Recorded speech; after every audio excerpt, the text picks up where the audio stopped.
Hai guys, di sini saya akan kembali menjelaskan tentang mata kuliah perpajakan 2 dengan dosen Pak Alparot SE MS AK.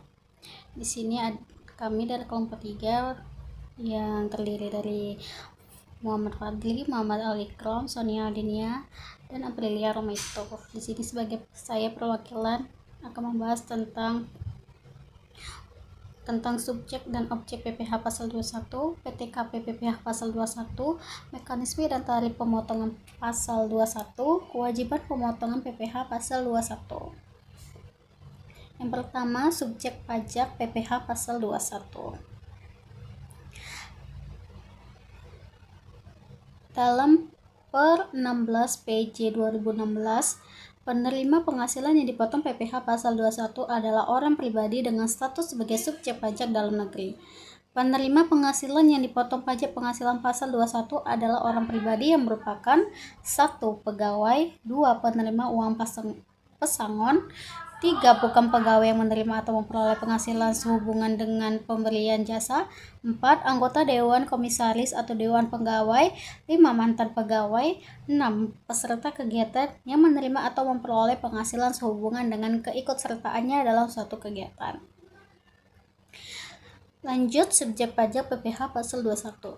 Subjek pajak orang pribadi bukan pegawai yang menerima atau memperoleh penghasilan sehubungan dengan pemberian jasa meliputi 1. Tenaga ahli yang melakukan pekerjaan bebas, 2. Pemain musik, 3. Olahragawan, 4. Penasihat, pengajar, pelatih, penceramah, penyuluh, dan moderator, 5. Pengarang, peneliti, dan penerjemah, 6. Pemberi jasa dalam segala bidang termasuk teknik, 7. Agen iklan, 8. Pengawasan atau pengelola proyek, 9. Pembawa pesanan atau yang menemukan langganan atau yang menjadi perantara, 10. Petugas penjajah barang, 11. Petugas dinas luar asuransi, 12. Distributor perusahaan multi level marketing atau direct selling dan kegiatan sejenis lainnya.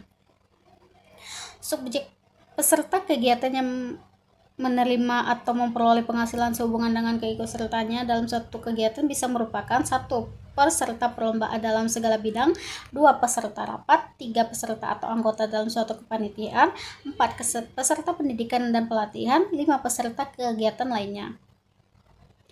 Objek pajak PPh pasal 21 menjabarkan penghasilan yang dipotong pajak penghasilan pasal 21 sebagai berikut.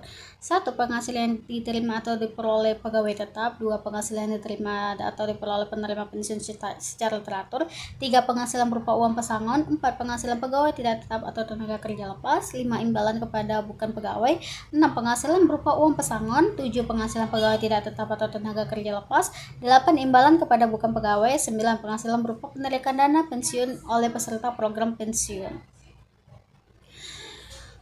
Yang kedua, PPKP PPh pasal 21.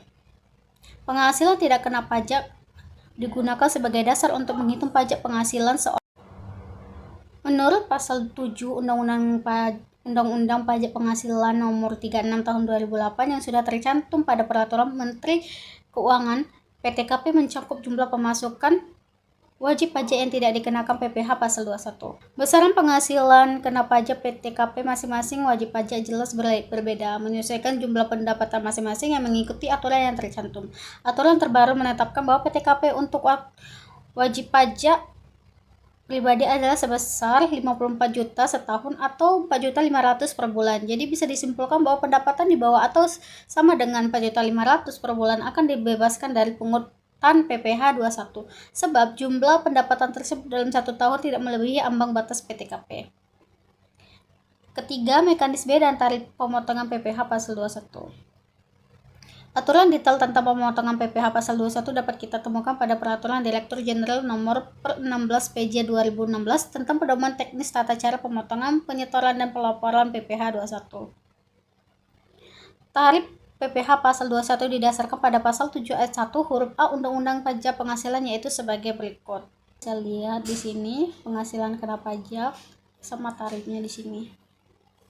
Penjelasannya, Bagi penerima penghasilan yang dipotong PPh pasal 21 yang tidak memiliki NPWP, dikenakan pemotongan PPh pasal 21 dengan tarif lebih tinggi 20%. Pasal 20 per 16 PJ 2016. Misalnya, tarif semula 5%, jika yang dipotong tidak memiliki NPWP, maka tarif pemotongannya 5% tambah 20% kali 5% sehingga sama dengan 6%. Yang keempat, kewajiban pemotongan PPh pasal 21. Yang ke-1, pemotong PPh pasal 21 wajib mendaftarkan diri ke kantor pelayanan pajak sesuai dengan ketentuan peraturan perundang-undangan perpajakan. Kedua, pemotong wajib penghitung memotong, menyetorkan dan melaporkan PPh yang terutang untuk setiap bulan di kalender. Ketiga, pemotong wajib membuat catatan atau kertas kerja perhitungan PPh. Keempat, dalam 1 bulan terjadi kelebihan penyetoran pajak atas PPh pasal 21. Kelima, pemotongan PPh pasal 21 harus memberikan bukti pemotongan PPh pasal 21 atas penghasilan yang diterima atau diperoleh pegawai tetap atau penerima pensiun berkala paling lama 1 bulan setelah tahun kalender berakhir. Dan yang keenam, dalam pegawai tetap berhenti bekerja sebelum bulan Desember.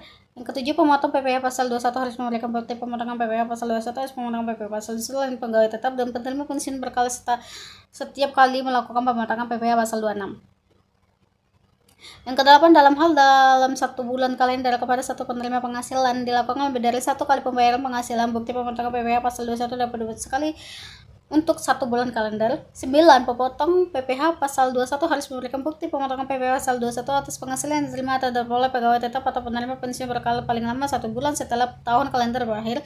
Ke-10. Pemotong PPh pasal 21 wajib melaporkan pemotongan dan penyetoran PPh pasal 21 untuk setiap masa pajak yang dilakukan melalui penyampaian surat pemberitahuan masa PPh pasal 21 ke kantor pelayanan pajak tempat pemotongan PPh pasal 21 terdaftar paling lama 20 hari setelah masa pajak berakhir.